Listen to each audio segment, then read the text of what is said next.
नमस्ते साथियों, एजुकेशनल मंत्रा 2.0 चैनल पर आपका हार्दिक स्वागत है।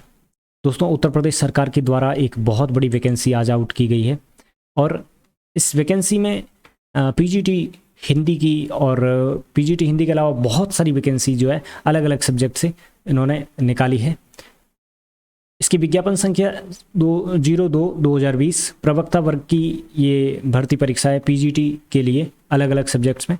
तो चलिए सबसे पहले देख लेते हैं कि मुख्य तिथियां क्या क्या है इस भर्ती परीक्षा से जुड़ी हुई। जो डेट्स है वो देख लेते हैं एक बार। अगर आप नए हैं तो चैनल को सब्सक्राइब जरूर कर लीजिएगा। यहाँ पर सभी जो अपडेट्स होती है एग्ज़ाम से रिलेटेड और विभिन्न भर्ती परीक्षाओं से रिलेटेड, उनसे रिलेटेड वीडियो यहाँ पे पोस्ट किए जाते हैं। बेल आइकन को प्रेस कर लीजिए ताकि हर नई वीडियो का नोटिफिकेशन आपको समय रहते मिल जाए और वीडियो को आगे शेयर भी जरूर करें। ऑनलाइन आवेदन करने से पहले आपको एक चीज़ ध्यान में रखनी है कि 3 चरणों में आपका जो ये प्रोसेस है वो कंप्लीट होगा। सबसे पहला चरण आपको रजिस्ट्रेशन करना है और रजिस्ट्रेशन आज से शुरू हो गए 29 अक्टूबर से, और ऑनलाइन फीस भी आज से शुरू हो गई, आप जमा करवा सकते हैं 29 अक्टूबर से।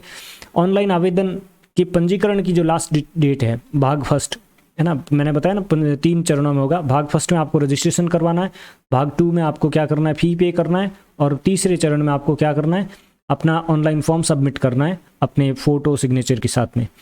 तो ऑनलाइन शुल्क जमा कराने की जो लास्ट डेट है वो 27 नवंबर है। भर्ती में रजिस्ट्रेशन करवाने की लास्ट डेट 27 नवंबर है और भाग 2 सबमिट करने की जो लास्ट डेट है वो 30 नवंबर है। इस तरीके से ये तिथियां हैं, आप ध्यान में रखिएगा पीजीटी के लिए। ऑनलाइन आवेदन करने हेतु अभ्यर्थी क्या करेगा, बोर्ड की जो वेबसाइट है वो वेबसाइट पे जाके आप देखेंगे तो आपको एक लिंक मिलेगा और यूज़र इंस्ट्रक्शंस मिलेंगे। आप जब फॉर्म भरने जाएंगे तो आपको क्या क्या इंस्ट्रक्शंस फॉलो करने हैं, किस पिक्सल में फ़ोटो रखना है, किस पिक्सल में आपका जो है वो थंब सिग्नेचर वगैरह होगा, वो सब इंस्ट्रक्शंस में लिखा हुआ आप देखिए। हर एक पोस्ट के लिए जो क्वालिफ़िकेशन क्राइटेरिया है वो भी इंस्ट्रक्शंस में और पीडीएफ में मिलेगा। वहाँ पर आपको एडवर्टाइजमेंट में वो पूरा वहाँ पर प्रदर्शित होगा, आप डाउनलोड कर सकते हैं। फिर उसके बाद आवेदन करने के लिए आपको एक क्लिक करना होगा, लिंक वहाँ पर दिया हुआ है। वो 3 स्टेप में आपको करना है। सबसे पहले आपका रजिस्ट्रेशन होगा फर्स्ट, देन उसके बाद आप फ़ी पे करेंगे। रजिस्ट्रेशन जब करेंगे तो आपसे कैटेगरी वगैरह सब कुछ पूछ ली जाएगी।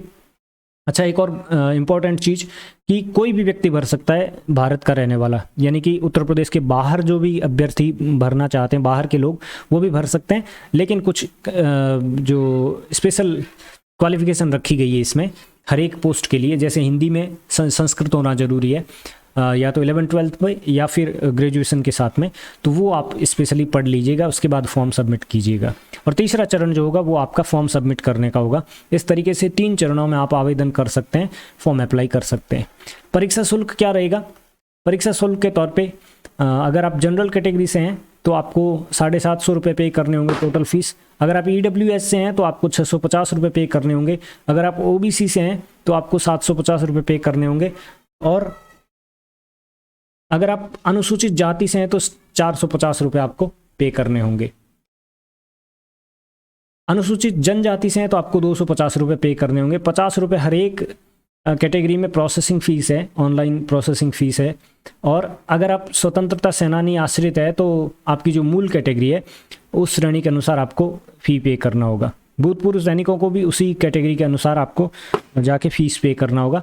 महिला अभ्यर्थियों के लिए भी सेम क्राइटेरिया है, यानी कि अगर आप इन तीनों किसी कैटेगरी में आते हैं और आपकी मान लीजिए कैटेगरी है OBC, तो आपको OBC की फ़ी पे करनी होगी 750 रुपये।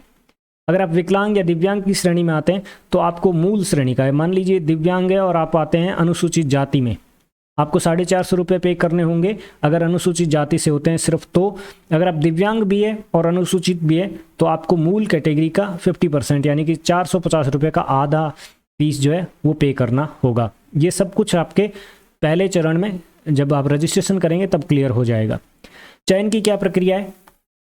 चयन की प्रक्रिया जो है वो 3 स्टेप में होगी। सबसे पहले लिखित परीक्षा होगी और इसके लिए 425 अंकों का पेपर होगा आपका रिटर्न, 125 क्वेश्चन पूछे जाएंगे। और उसके बाद दूसरा जो स्टेप है वो है साक्षात्कार का, जो 50 अंकों का होगा आपका। फिर तीसरा जो स्टेप है वो उसमें आपकी जो स्पेशल क्वालिफिकेशन है, जैसे आपने PhD कर रखी है या आप M.Ed है, B.Ed है वगैरह है और नेशनल लेवल पे आपने गेम्स में पार्टिसिपेट किया है, तो उसके लिए आपको कुछ एक्स्ट्रा अंक मिलेंगे, 25 अंक। ये अलग अलग चीज़ों के लिए अलग अलग है। इसका 85% रिटर्न का, 10% इंटरव्यू का और 5% आपके स्पेशल क्वालिफिकेशन का जुड़ेगा, और जुड़ करके टोटल 100% में से मेरिट बनेगी। ठीक है, 500 अंकों में से ही मेरिट बनाई जाएगी, ये चीज़ ध्यान में रखें।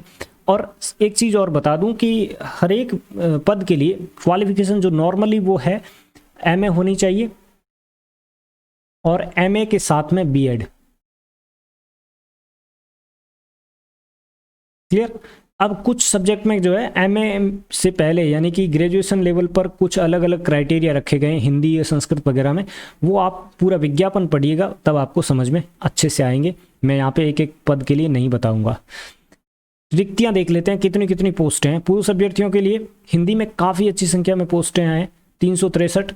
गृह विज्ञान में 98, और आप इसका स्क्रीनशॉट ले लीजिएगा ताकि आपको अच्छे से ध्यान में रहे। गणित में 98 है, गृह विज्ञान में 2 पोस्टें हैं बॉयज़ के लिए, और अर्थशास्त्र में 143 पोस्टें हैं, इतिहास में 68 है, और इंग्लिश में 269 पोस्टें हैं, आर्ट में 49, और नागरिक शास्त्र में 153 पोस्टें हैं। इसी के साथ में भूगोल में आपके 250-250 के आसपास पोस्टें हैं, मनोविज्ञान में 35 पोस्टें हैं, शिक्षा शास्त्र में 25 पोस्टें हैं, समाज शास्त्र में सिविक्स में आपके पास होंगी 67 पोस्ट, और उसके बाद में संस्कृत में भी काफ़ी बड़ी संख्या में पोस्टें हैं, 232। तो आप देख सकते हैं जीव विज्ञान में 108, भौतिक विज्ञान में 148, रसायन विज्ञान में 160, इस तरीके से कुल पोस्टें हैं। काफ़ी अच्छी संख्या में वैकेंसी आई है, और लगभग बॉयज़ के लिए 2281 पोस्टें जो है वो पीजीटी के रूप में स्वीकृत की गई है। महिला अभ्यर्थियों के लिए रिक्तियाँ हिंदी में 47 सबसे ज़्यादा है, और उसके बाद में होम साइंस में 11 पोस्ट है, और उसके बाद में अर्थशास्त्र में 28, इतिहास में 22, इंग्लिश में 28, कला में 27 पोस्ट है, नागरिक शास्त्र में 30 पोस्ट हैं, भूगोल में 8 है, और मनोविज्ञान में 12 पोस्ट हैं। संस्कृत में देख लेते हैं, काफ़ी संख्या में पोस्टें हैं, 34। इस प्रकार से संगीत में भी कुछ पोस्टें हैं, शारीरिक शिक्षा में पोस्टें हैं, विज्ञान में भी अलग अलग 6, 10 और 11 है, जीव विज्ञान, भौतिक विज्ञान, रसायन विज्ञान में। आप इनका स्क्रीनशॉट ले लीजिए, या फिर बोर्ड की वेबसाइट पे जाके आप पूरा PDF विज्ञापन डाउनलोड कर लीजिए, आपको मिल जाएगा। उम्मीद है ये वीडियो आपके लिए हेल्पफुल रहेगा। अगर अच्छा लगे तो अपने दोस्तों तक शेयर ज़रूर करें और लाइक कर दीजिए। और आपकी कोई अगर दिक्कत है, कुछ चीज़ें समझ में नहीं आई इस वीडियो से, तो आप कमेंट बॉक्स में लिखिए, हम आपकी हेल्प करने के लिए हर समय तत्पर है। फिर मिलते हैं एक नई वीडियो में, तब तक के लिए धन्यवाद।